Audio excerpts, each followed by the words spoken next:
the Trump administration threatening to cut billions of dollars in federal funding to the MTA over subway crime. It comes as the agency is already facing a Friday deadline to end another source that brings in millions of dollars, congestion pricing.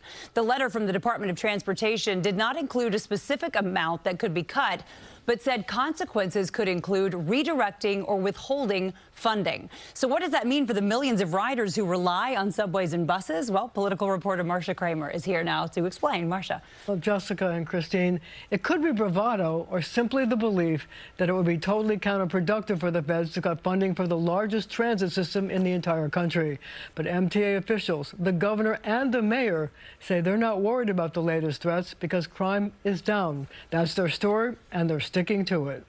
I feel like the kid who gets called on the teacher when you actually done your homework. We have done so much to improve subway safety. MTA Chair Jano Lieber seeming to adopt a what me worry attitude about the latest round of threats from the Trump administration.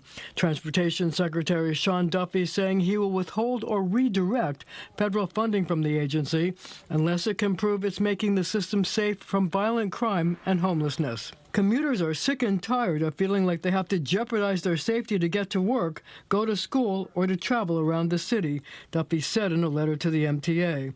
We will continue to fight to ensure their federal tax dollars are going towards a crime-free commute. I'm not concerned. We have actually the lowest number of daily crimes in the subway system than we have ever had in recorded history in the first part of this year. A spokesman for Governor Hochul said her first priority is public safety, which is why she surged more than 1,000 uniformed public safety personnel into the subways and committed unprecedented safe funding to ensure there are 2 NYPD officers on every single overnight train.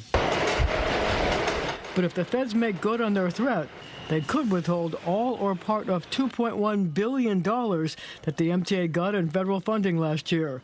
It includes $1.2 billion to keep the system in a state of good repair and $30 million for buses. Major transit crimes are down 29% year to date. Arrests for major transit crimes are up 71% year to date, and major transit crimes are down 28% compared to the same period in 2019 before the pandemic. Mayor Adams telling me the numbers have been extremely impressive on what we have to do. We have to do more. But when you think about 4.6 million riders and only 6 felonies a day, that's really significant. We're looking forward to speaking with them, showing what we're doing, and showing what more we need to do to make sure the system is safe. So there is huge progress. We obviously need to make people feel safer, but we have done so much. Now, it's interesting that the threat comes as the MTA and the Trump administration are locked in a fierce battle over congestion pricing. The feds want the cameras turned off by Friday. The MTA and the governor say they won't do it. The issue is in the courts. Christine, Jessica? And we will wait, Marcia. Thank you. We will.